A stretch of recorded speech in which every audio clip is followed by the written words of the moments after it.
رسول الکریم اما بعد مدہوش نہیں بیدار ہیں ہم کہ مدہوش نہیں بیدار ہیں ہم ہر آہت پر تیار ہیں ہم سمجھے نہ کوئی غافل ہم کو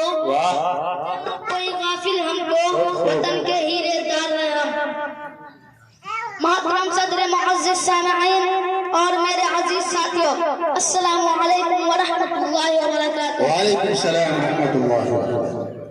آج کا موضوع ہے وطن سے محبت، جو ہر انسان کی دل کی گہرائیوں میں موجود ایک پاکیزہ جذبہ ہے۔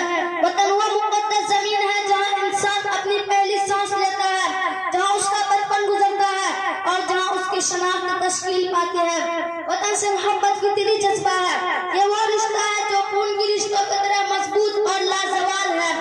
تاریخ گواہ ہے کہ جب بھی وطن کو خطرہ لاحق ہوا، اس کے ثبوتوں نے اپنی جانوں کا نذرانہ دے کر اس کی حفاظت کی، چاہے وہ سلطان صلاح الدین ایوبی ہو یا اگر کوئی بھی ہو، سب نے اپنے وقت میں وطن سے محبت کا عمل ثبوت دیا۔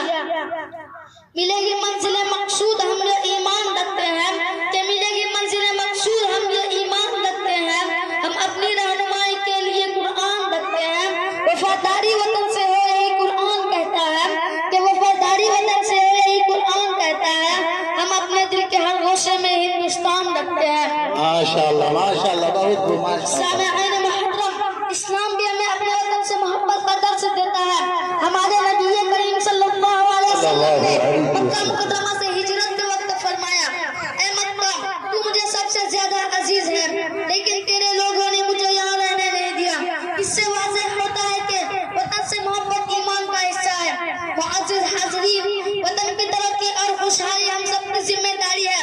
اگر ہم اپنے فرائض کو ایمانداری سے انجام دیں، تعلیم حاصل کریں اور دوسروں کے حقوق کا احترام کریں، تو ہم اپنے وطن کو دنیا کے ترقی یافتہ ممالک کے صف میں کھڑا کر سکتے ہیں۔ آج ہمیں اپنے وطن کے دشمنوں سے ہوشیار رہنے کی ضرورت ہے جو ہمارے اتحاد اور ان کو نقصان پہنچانا چاہتے ہیں۔ ہمیں اختلافات کو بالائے طاق رکھتے ہوئے وطن کی حفاظت کے لیے متحد ہونا ہوگا۔